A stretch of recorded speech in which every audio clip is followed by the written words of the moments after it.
Shabbat Shalom, family and friends. We are at the 13th Torah portion named Shemot, which means names. It takes place in the book of Exodus. It's the first 5 chapters of Exodus as well as the first verse of chapter 6.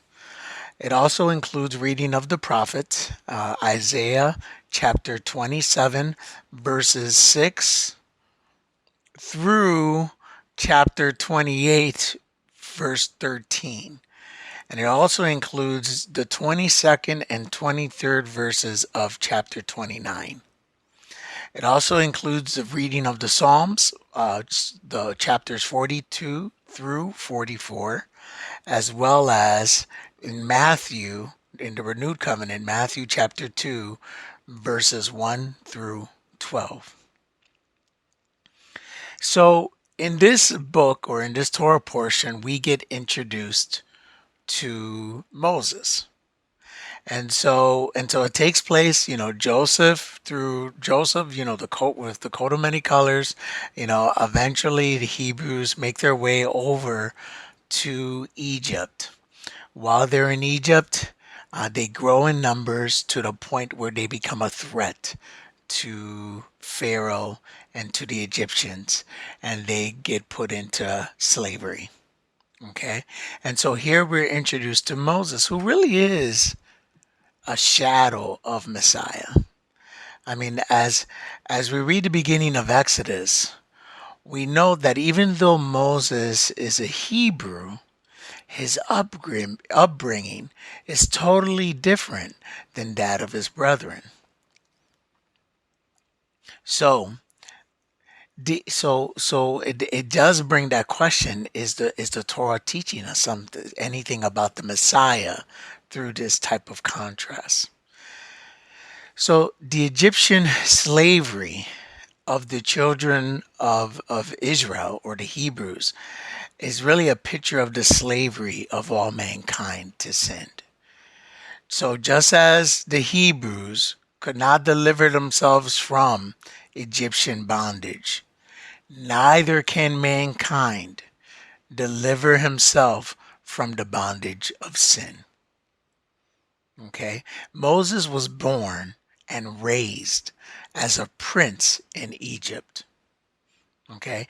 Acts 7, chapter 7, 22 through 23 states that as an Egyptian, Moses was mighty in word and deed. However, before he became the leader of Israel, he had to leave his high princely Egyptian position and become, like his brethren, become a Hebrew. And when he went before Pharaoh, he did so as a lowly Hebrew, not a prince of Egypt, but a lowly Hebrew. So let's see kind of like how similar Moses' story is to the story of Jesus. One, Moses led the children of Israel out of slavery, as I mentioned before. Similarly, Jesus leads us out of slavery to sin. Okay, second, Moses trained 40 years in the desert, or he was in the wilderness for some time, 40 years. In fact, the Hebrews, or the children of Israel, they were tested 40 years in the wilderness, wandering in the wilderness. Same way that Yeshua, Jesus, the Good Shepherd, was tested 40 days in the wilderness where he was being tempted by Satan and fasting.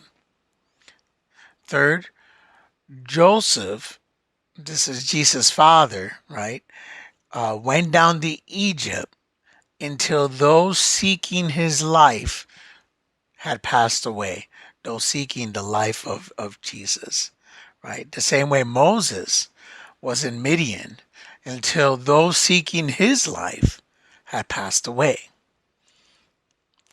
And then fourth, in Exodus 4:8, God gave Moses signs and miracles to perform so that if the children of Israel, if the Hebrews don't believe his message, they'll believe because of the signs and miracles.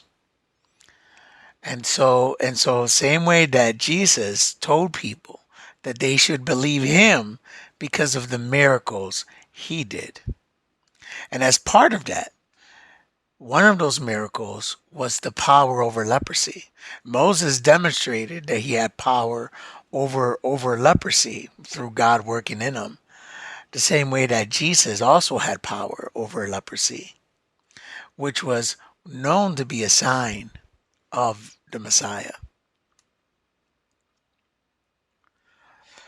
And so even when you look at the beginning of Moses' life, okay, there seems to be correlations between that and Messiah.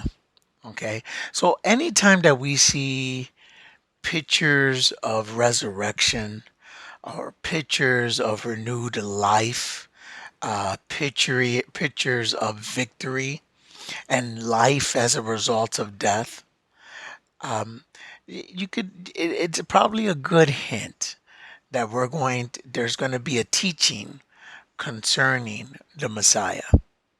I mean, if you think about it, if you go all the way back to Genesis, right? The first living things, we're talking about the plants, the grass, they were created on day 3, okay?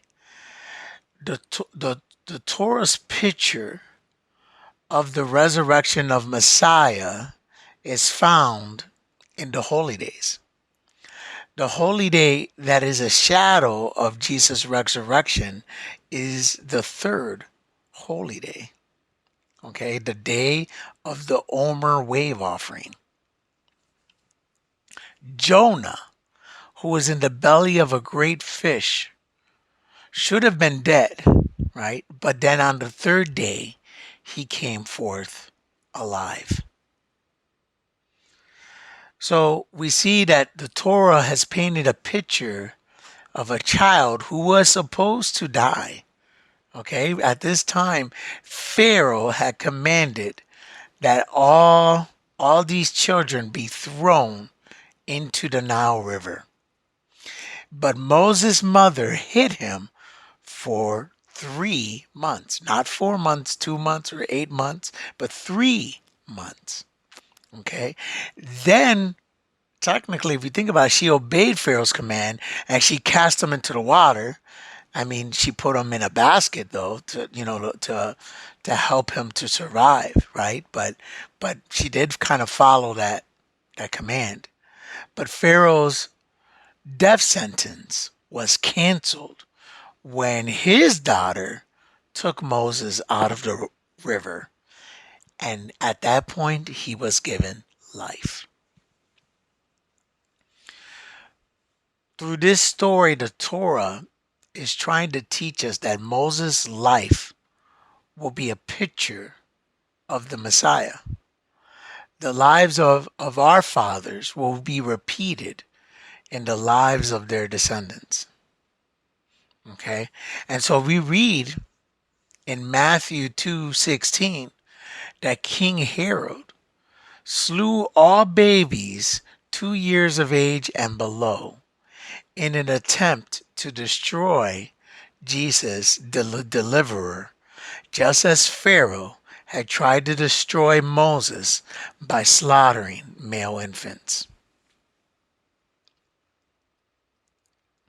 So really, Moses is a Christ-like figure, right? He was born into royalty and left his position of royalty to defend his people.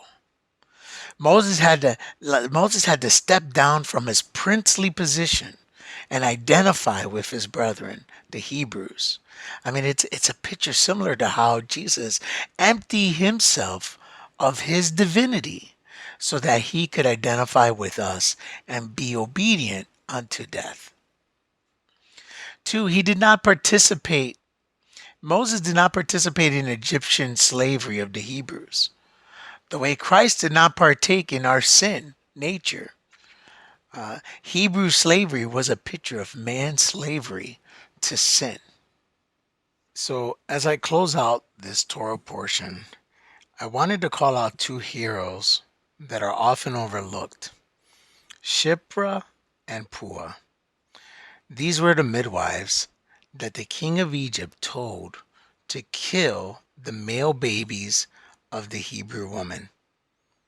However, they disregarded what the king told them, not because they were rebellious, but because they feared God. They understood that God's authority is higher than the authority of the king of Egypt. As a result, they were blessed with their own households, which most likely means they had kids of their own, which probably included male babies, the very thing the king of Egypt wanted to have destroyed. Okay. Now, so then the very thing the king of Egypt wanted them to strip from their people and even them, they were Hebrew women who could give birth to Hebrew male babies, was the very thing that God blessed them with. So we can live our lives trying to please the people of this world, trying to please our leaders. But if it contradicts what the Lord wants us to do, it will ultimately come back and hurt us. However, if you put God first, if you have him as the ultimate authority and give him that ultimate sovereignty over your life, you will be blessed. So as we enter this new week, let's keep the Lord as first in our lives. Have a blessed Sabbath. Shabbat Shalom.